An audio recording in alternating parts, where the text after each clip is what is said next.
Hello, everyone, and welcome to another wonderful Scrutinizing Sunday. Today, we are going to talk about some exciting, cool things that happened in the last 2 weeks. You're going to hear about how I'm going to continue growing my design firm.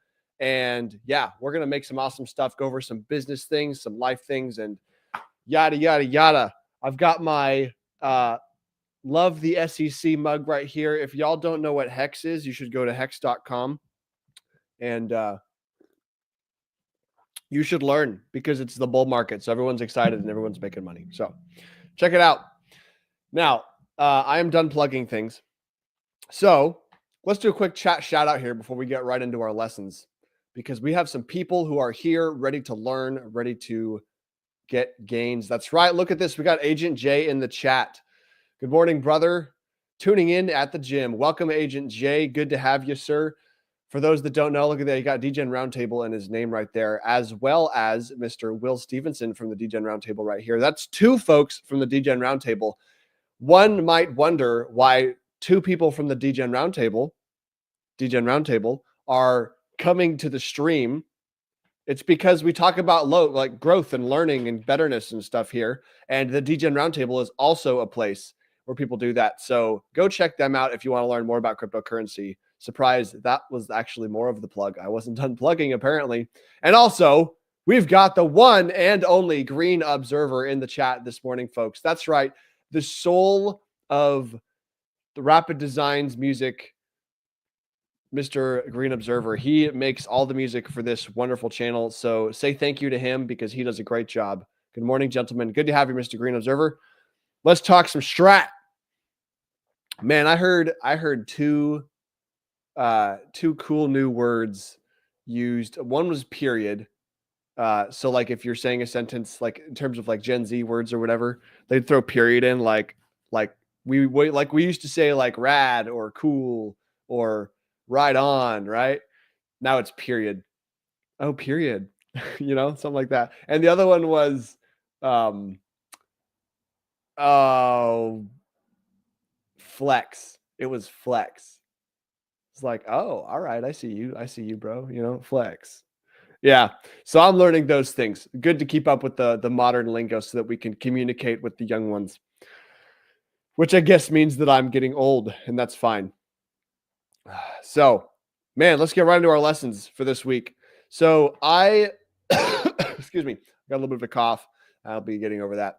But I was in El Salvador last weekend, which is why we did no Frame It Friday and no Scrutinizing Sunday, because I was busy assisting a fellow comrade in his journey to create a whole new world and do awesome, cool stuff.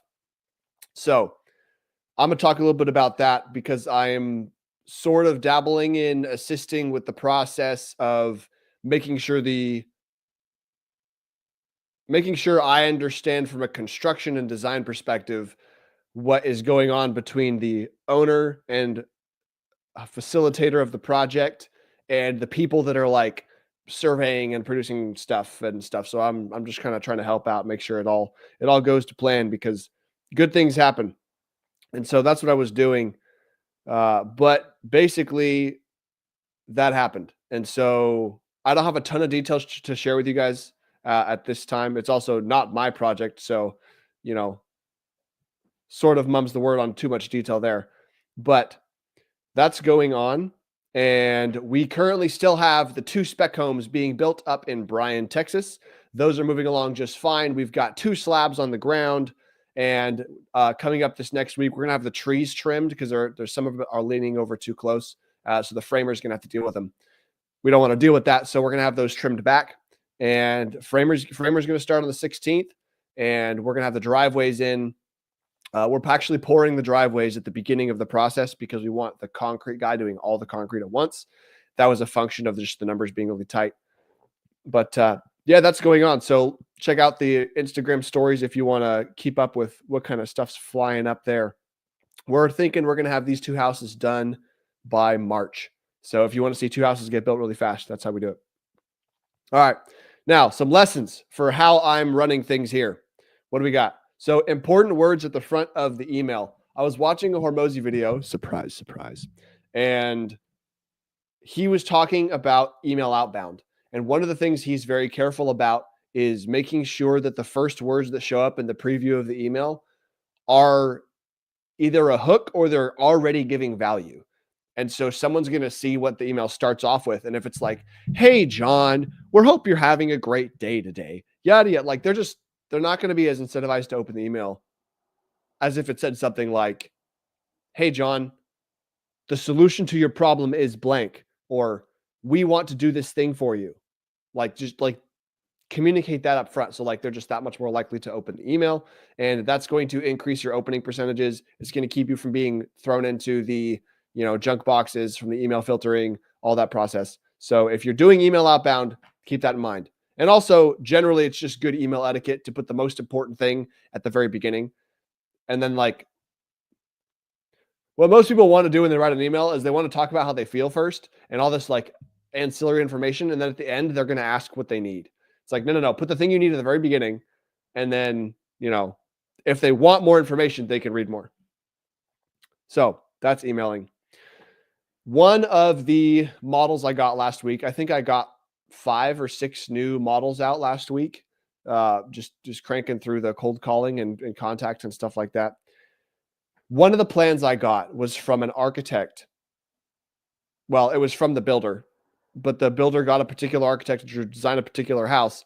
And I would, man, the amount of detail there was, first of all, it was not all combined into one PDF. We'll start there. It was every single sheet was a PDF, and it kind of makes sense because like the files get pretty big if you put it all in one. But there were, excuse me, there had to be like 30 sheets in this whole thing.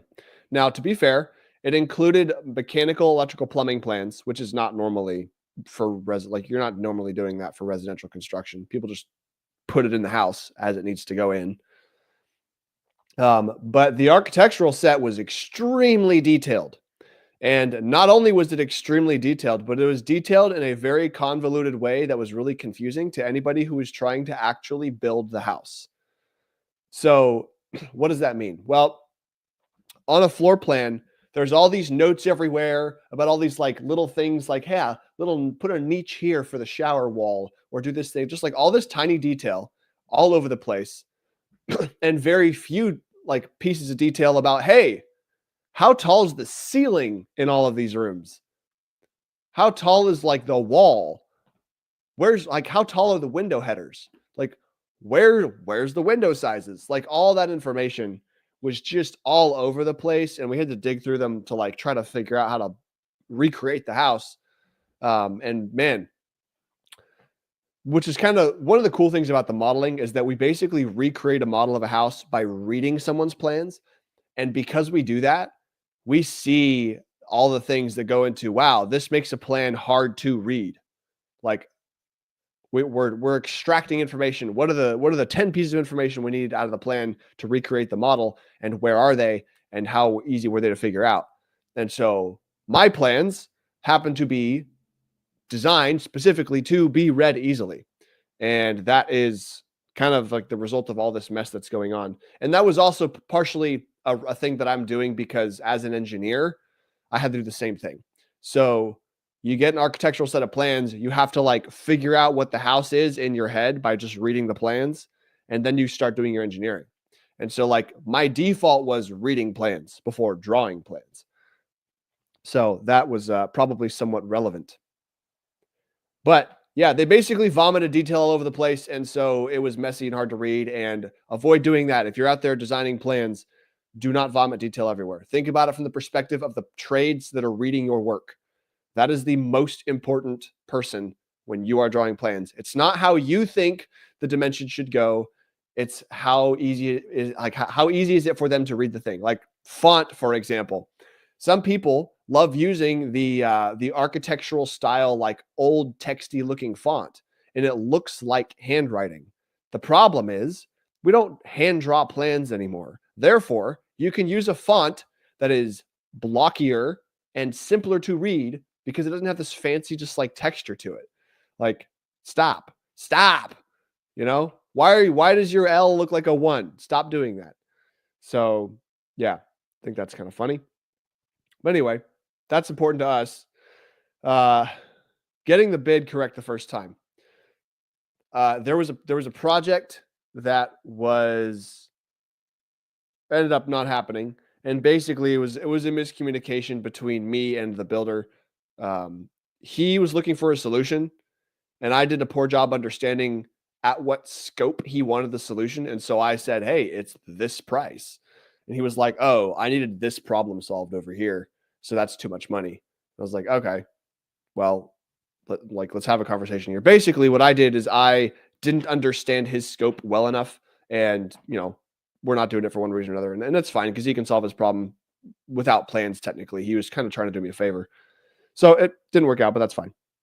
So, getting the bid correct the first time, oh, excuse me, gross, um, is important because people like whenever they get that first number, like it needs to be correct from the perspective of you understand the problem they need solved.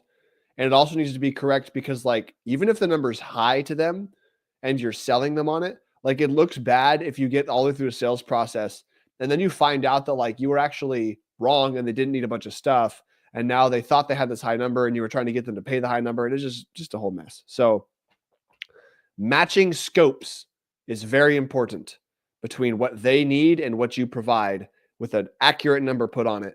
That's all very important stuff here. So we got some comments here from Mr. Agent J. What do we got? Cool flex, bro. Period. That's right. That's hilarious. I love it. It seems they missed the low-hanging fruit. Oh boy. What was I just talking about?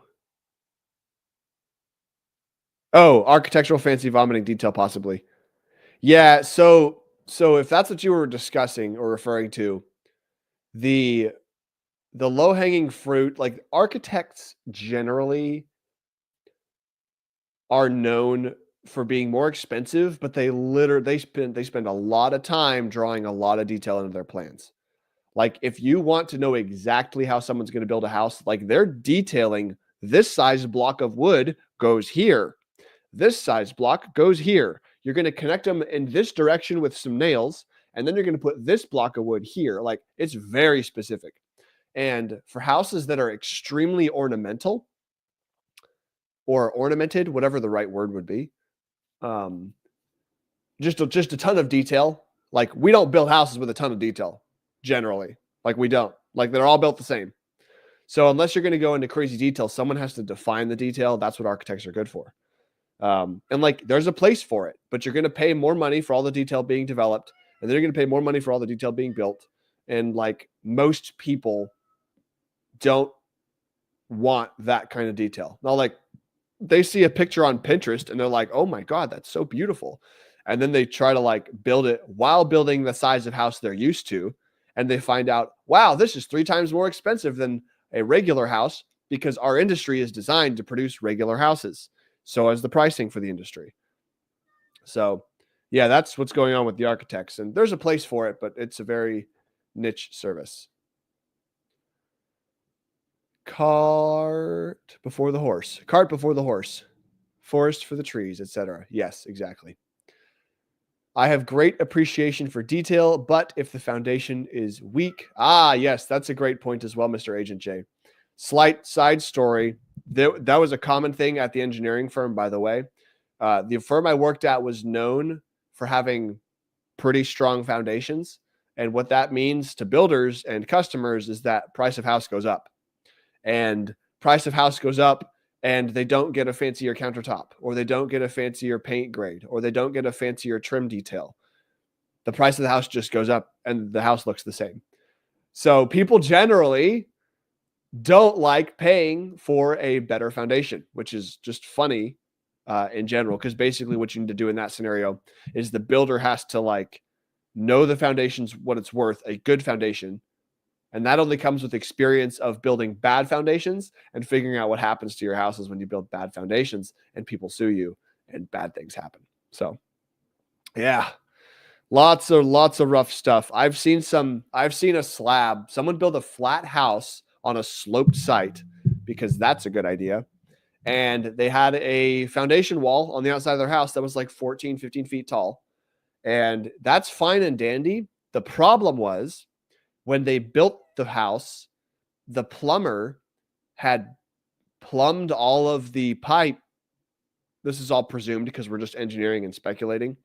The plumber had plumbed all the pipe down at the base of the ground, which is sort of typical, right? They're going to bring in the outside of the house forms. They're going to form it up with the foundation. Plumber comes in. He's going to run all those pipes close to the ground because that's where plumbing goes, is in the ground. And then, but because the slab was 15 feet off the ground in the back, they had to bring in a bunch of fill dirt and basically fill a ton on top of the pipes. And the problem with that was that fill is usually not compact very hard. And so all of the pipe stub ups, like they're like, down at the ground level, and then they go up like 13 feet to pop out of the top of the slab.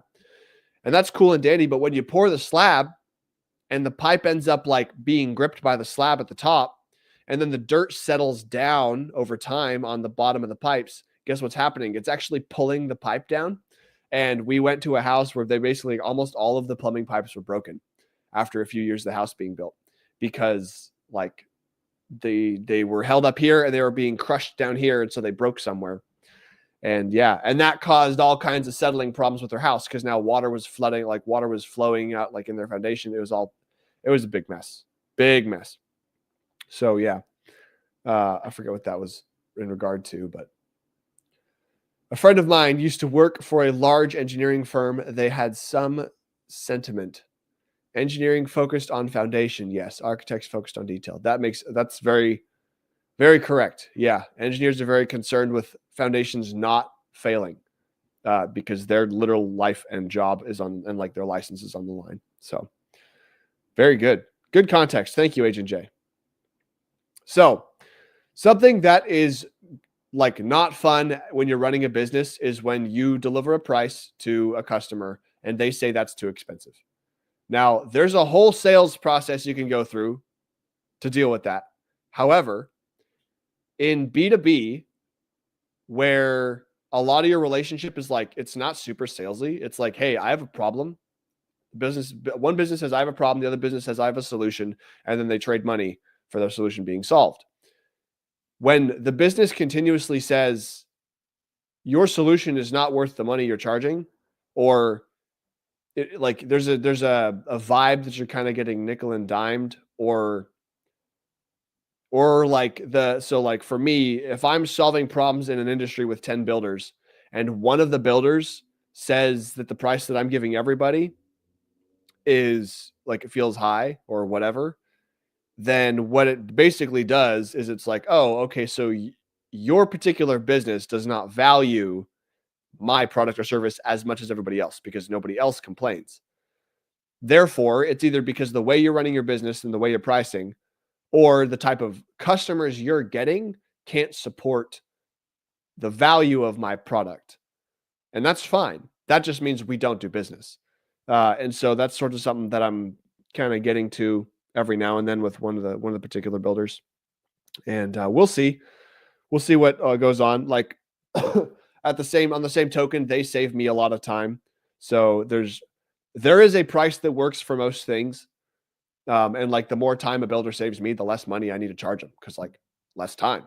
And my business is it's almost entirely time-based with someone drawing plans. So that is the thing. So yeah. So if someone's telling you, hey, your price is too high or whatever, one, if you don't have the options and abundance of other customers to just not work with them, then you got to work with them. Like, you just got to deal with it. You got to get the cash flow, because like the cash flow's got to feed your business. Now, on the flip side of that, if you do too much of that, you will eventually strangle your business, because like your price is your price because the price makes the business work. And if someone says you need to lower it, well, your business magically didn't change and like get less expensive. So you do that too much, you're going to have a problem. Now, the way to counter that is by injecting more time. For me at this stage, if I inject more time, yes, I will basically eat a lower price, accomplish the same project to make the cash flow happen. But now I have basically like I commit more time to the thing to make it happen, and I get less for it. The issue is at scale, when your goal is also to grow, you also have to commit time to the growth.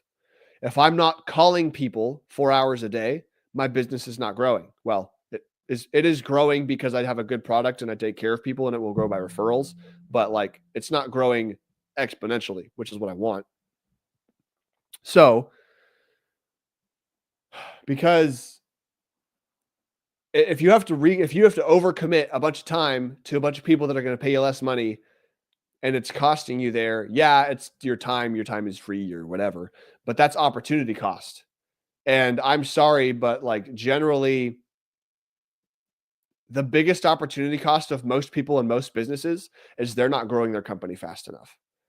The cost of you not having a company that makes you 500K a year is 400K if you're at 100K right now, right? So if I did a whole year and I didn't grow my business and I made 100K, woohoo, I made 100K.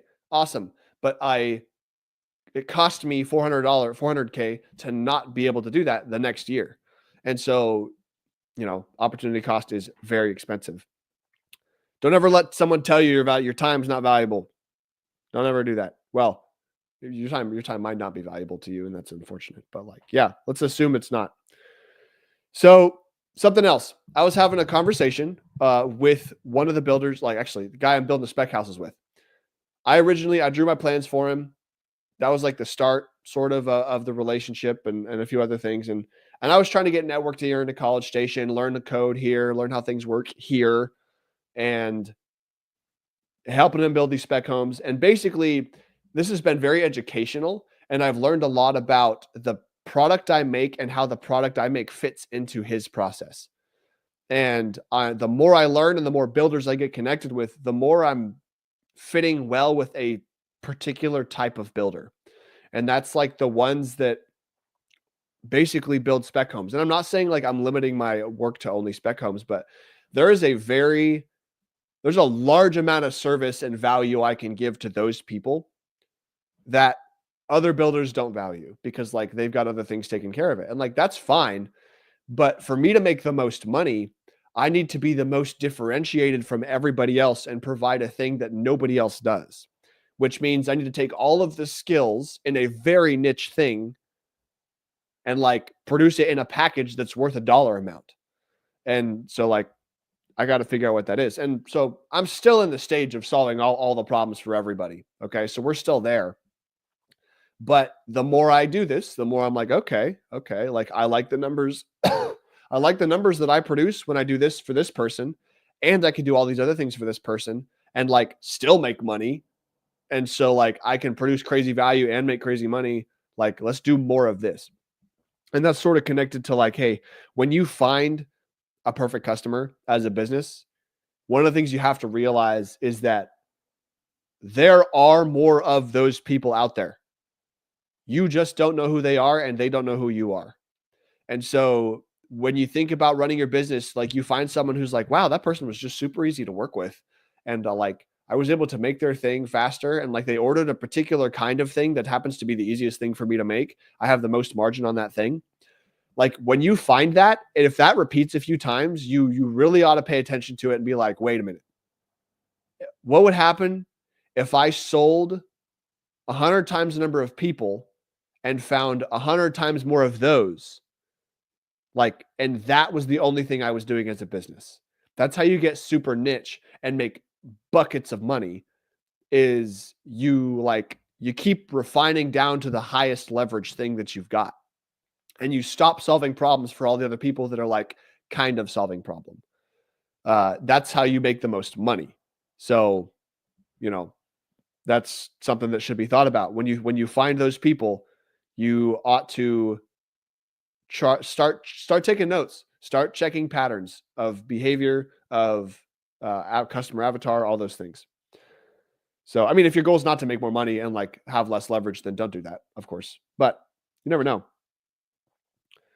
So B2B sales, when you're, excuse me, when you're selling B2B, your sales is not so much about status. One of the you're going to leverage emotion less, you're going to leverage status less, and you're basically like, hey, this is easier, it's less risky, and it's faster. This is the thing you should do. And that's important for me because I'm B2B. But for those of you guys that are, also in that world, like a majority of your marketing focus, like my website, for example, my website is decently broad, but it's basically like targeting Hormozzi's value equation, which is like perceived likelihood of result and dream outcome are both elevated because people see my website and they see other people have succeeded with me, and they see that they look at can see all my plans, not all of them, some of my plans. So they know what they're going to get. They see other people getting it and then like it. And then time, delay, effort, and sacrifice on the bottom, right? So effort and sacrifice is like, hey, I make this really easy for you because I have all this software and stuff that I use. And then effort and or the time delay is like, here's a bunch of screenshots of me sending everybody work back within hours. Okay, they're going to get it back almost immediately. It's no wonder that people would buy. And so that's what my website does right now. But if I wanted to be very, very intentional about targeting B2B, this one specific thing, then I would show more proof of it being easier for them, it being less risky for them, and it being faster for them. And then just stack proof on proof on proof on proof. Take a little bit from Men of Action. Irrefutable visual evidence. Take photos, take screenshots, throw it up, show people. And that requires the work of doing it. It also requires being attentive to how you work, because now what happens, when I'm just day-to-day running the business, if I get an email from somebody and they're like, hey, can you tweak this little thing for me real quick? I usually stop what I'm doing because I'm like, wait, oh, this is a super easy fix. Here's a perfect opportunity for me to solve their problem, send it right back, and then screenshot the email thread and then post it, because then it's a more proof, right? And you can't fake it. Well, you could fake it with obviously faking the images, but if you just do 1,000 of them, people will be like, okay, this guy's not faking 1,000 of these. So you do that, and it changes how you function, the business. Because if I stop and take 5 minutes to go do this super valuable thing that helps me sell better, 5 minutes out of my 8 hours of drawing a plan for somebody or whatever is not going to make a difference in the perception of the person who's getting a full plan, but the person who's getting a small little problem fixed real quick, huge perception. People don't like waiting 2 weeks to have a door moved. It doesn't take that long, so it shouldn't take that long. Anyway, everyone's happier. Everyone's perception of speed is always there. That's the important, I want people's perception to be boom, boom, boom, boom, problem solved. So that's what we're after here. That's why we got the lightning bolt, because we're rapid. All right. Sam, what do you and Will think about these turnkey, ready-to-ship homes by companies like Boxable? In particular, the build and longevity of those kinds of homes. Great question, Agent Jay. So I've not done a lot of research about Boxable. When we were in Vegas, we were working on right next to a huge Boxable warehouse. So that's the first place I saw it, actually, was about a year or two ago. And I was like, oh, that's kind of cool that they're basically doing this thing. But there's lots of different ways people are choosing to solve the problem of living. I think people shouldn't necessarily be super concerned about longevity is not the right word, but so you can buy a house that's fixed to the ground. You could buy a mobile home that's not fixed to the ground. And then the tiny homes that are also not fixed to the ground. And everything else is basically just a version of a space where you have environment separate from the outside environment where you live, right? Whether it's a van that's got wheels or not. And so the whole hey, a house is an asset. Well, first of all, a house is a liability, even if it's fixed to the ground, right? People say, well, houses appreciate in value. and the mobile homes depreciate in value. It's like, yes, to tax wise, yes, but also they're both liabilities because they're both your living space. So like that shouldn't be worried about. Your living space is your living space. As for like which combination of materials is the best for like living and whatnot, they're all the same. Like, okay, my studs are metal, my studs are wood. Okay, I've got drywall. I don't have drywall. I've got like a plastic panel, whatever. Like in America, especially because I got context to go into El Salvador, everything's a concrete wall. That's it. It's concrete wall, block, filled block or poured concrete, whatever. It's all concrete. So like up here, we have a wider variety of building materials, but in terms of the quality of like house build and the longevity, it's kind of all the same. If you have an object you're trying to live in and you move it around, it's going to wear out faster than an object that doesn't move around that just sits in one spot. So there's that. Let me see what the original question was. Think about turnkey, ready to ship homes. Yeah, like if it solves your problem, like I mean, I might look into Boxable and be like, what's the cost? What do I get? What does it look like? What am I capable of on my own? Like I happen to be very capable in terms of construction. I have a good network of people that's like, if I wanted a house built a certain way, I know the people and I could draw it and design it a certain way. And like, I could have my problem solved. Most people don't have the resources that I have to do something like that. And so they should consider things that are different. And I'd say different because like they're going to have a cost difference because they don't have the resources. So there is a value of my ability to solve problems that has a dollar value. They're going to pay that dollar value because they don't have the ability to solve the problems. That's largely why lots of people decide to try building their own houses. And what they don't realize is that let's say there's a $60,000 fee for a builder to build a house. Okay, so it costs $200,000 to build the house plus the builder fee. So you pay $260,000 for this house. Okay, because like that's how the market is, deciding everything works. So the funny thing there is that people are like, oh, let me just save $60,000 and build it myself. What they don't realize is that the market has decided that 60,000, I'm using an example. This is not necessarily the correct number. The market has decided that $60,000 is the dollar value of the experience, resources, networks, connections, all of that package, like as a value thing. And guess what? $60,000 is a lot of money in terms of education value. Like depending on what you're getting, obviously, but like you could get a degree with $60,000. So you could imagine how much information you're about to learn trying to build this house, and you're basically skipping the education part. So guess what? You're going to get educated, but you're going to get educated from mistakes. You're going to get educated from errors, from things going wrong, and that's going to cost you more money. So like, not to mention stress and time. There's a great gentleman I know who wrote a book, The Ledger Must Balance. And so you will pay for it one way or another, guaranteed. So that's the thing. Yeah, so there's that. So yeah, I mean, so the Boxable thing could be a good solution for you. It depends on life, like your logistics. Are you buying a lot? Where is the lot? What do you have access to? Where are you shipping things from? Should you find a local builder to throw something together for you? What are your local rates? Labor in El Salvador is cheaper than labor in America. Like, all of those things. How fast does it solve the problem? Time being a thing. I'm going to very much try, like I love construction and I love building. I'm going to try to maintain my time as a high leverage tool. And so like I may end up never building my own house. I don't know, because the amount of time it would consume to make that happen would be better done by other people than myself. So like I might just live in an apartment the rest of my life.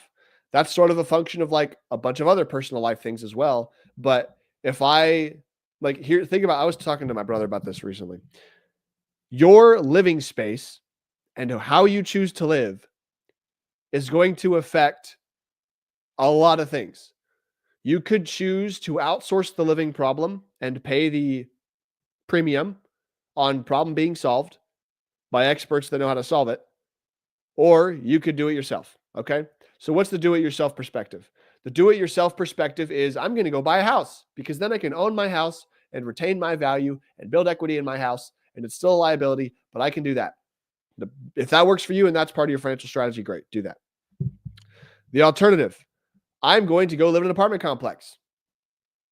I am required to take up care of zero maintenance, zero thought to the tax value of I don't have to argue with the county on the taxable value of my property. It's just, it is what it is. And I pay the thing. Someone else is going to pretty much solve all of the problems related to my home living machine, right? Houses are machines. They need maintenance. They need attention. Problems come up. They need solving. Things wear out, right?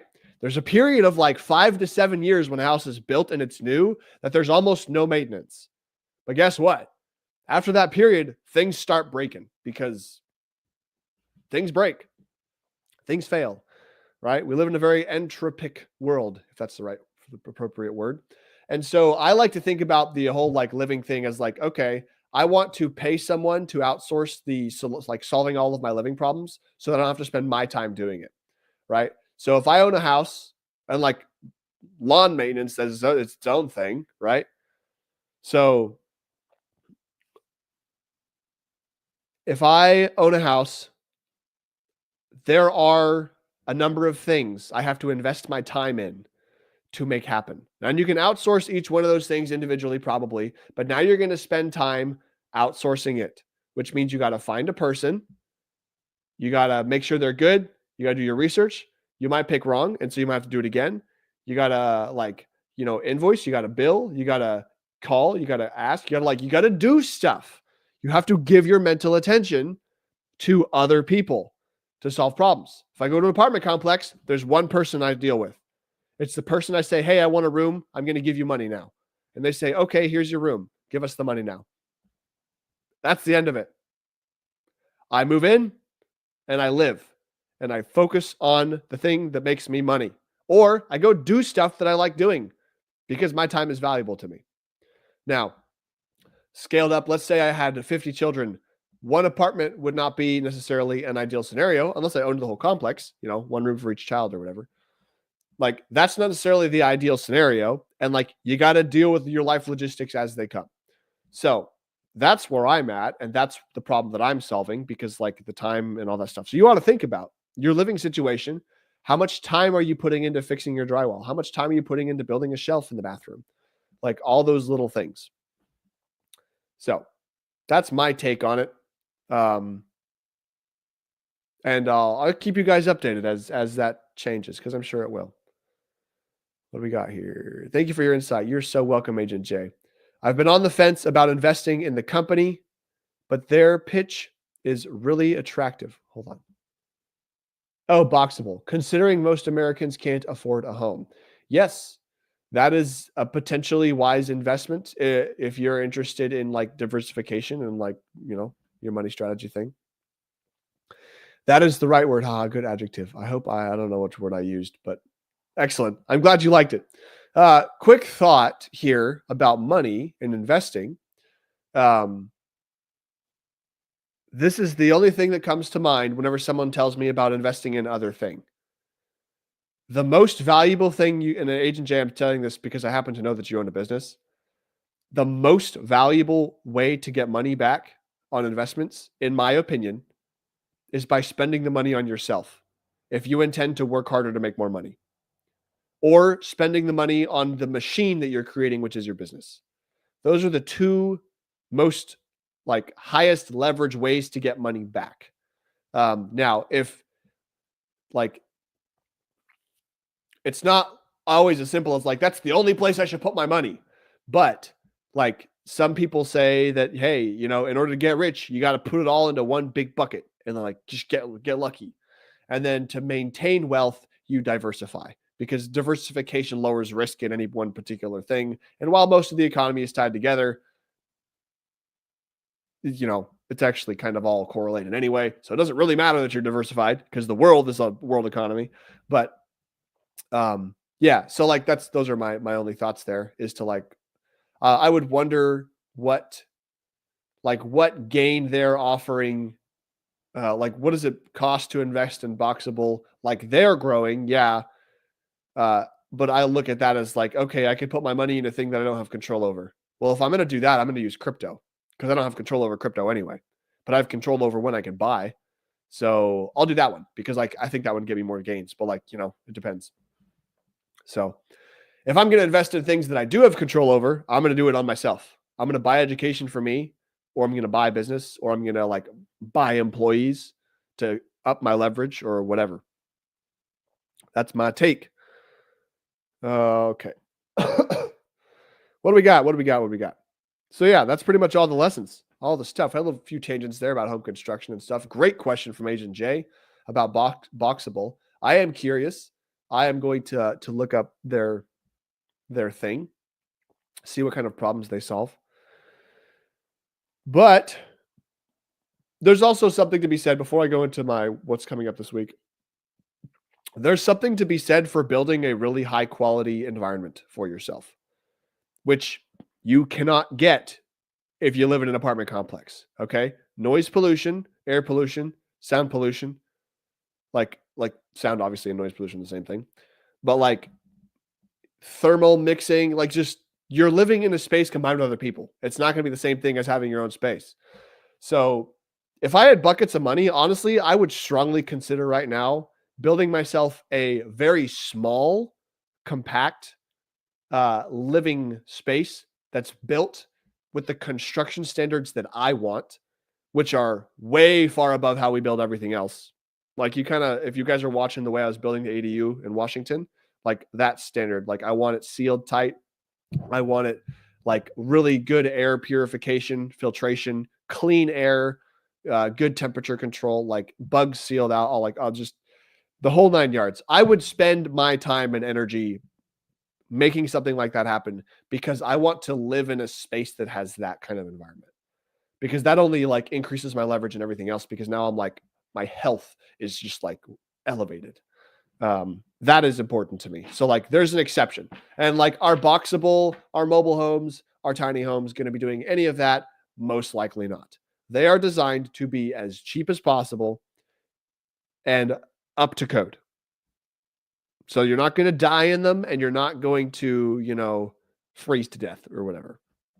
That's pretty much it. So that's what we got. Oh, entropy. Got it.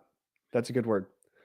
I've spent almost all of my disposable income that doesn't go into investments into the business and education for myself, LL. So I hear you. Excellent. I love to hear that. That's awesome. That's a great choice. I'm working on creating disposable income. That's what I'm doing right now. So we get there one step at a time. Awesome. So folks, this coming week, what do we got? Well, I happen to have had a few conversations with some people recently, and what I'm going to try to do this coming week, actually do or do not. There is no try, right? I'm hesitating right now because I know if I say it out loud, I have spoken it into reality.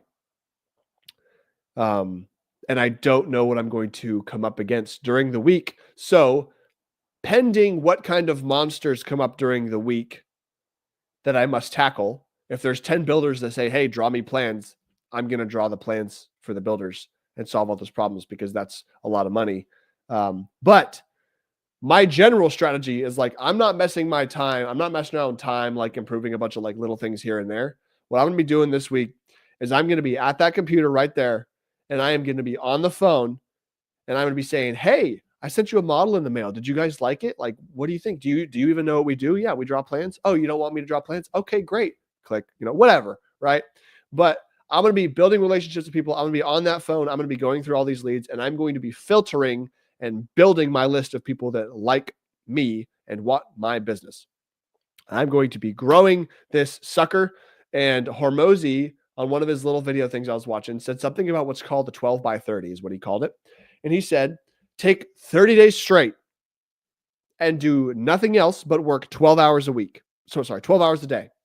12 hours a day, 30 days straight, no breaks. Obviously, like take breaks in between your work or whatever to like maintain your sanity and stuff. But like get 12 hours of work in every day, 30 days straight. And you'll find out like, oh, yeah, this is tough, but like this is just what it means to do a lot of work. Because guess what? If you're going to be in the business of business, you got to know what it means to do a lot of work and just keep working. And that's something that I'm continuously working on. And yeah, we all got to all keep working on it. So what I'm going to do is I'm not going 30 days because that's runs over Christmas, but I'm going to like basically do it up till Christmas and probably after. So like the whole month of December is what I'm aiming for in terms of like, yeah, I'm just like, I'm going to make sure I get this quantity in every day. And like, I'm not scheduling anything else into my calendar unless I know I can fit it in while still doing my 12 hours of work. So that's what I'm doing. That's what we got. Of course, we got Scrutinizing Sundays and those Frame It Fridays every week. Thank you for joining me here on this wonderful Scrutinizing Sunday and going over some recaps. I'm excited to see what comes up in the future and share it with you guys, especially as all the house building and stuff goes on. And yeah, one of these times we're going to get around and I'm going to have some money and we're going to be pulling some strings and we're going to build maybe a Rapid Designs base camp or something. Who knows? Who knows what's going to happen? Comment from Green Observer. As Ronnie Coleman says, ain't nothing to it but to do it. That's right. Sounds like we need to just do more things, Mr. Green Observer. Said a wise man once, Mr. Will Stevenson. We got to just do more things. And with that, folks, I'm going to end this. And thank you all for joining. I'm going to drink this coffee right here. And I'm going to get back on that computer. And I'm going to solve problems for important people. See you guys next time. Let's take it out with some music by the one and only Green Observer. That's the code.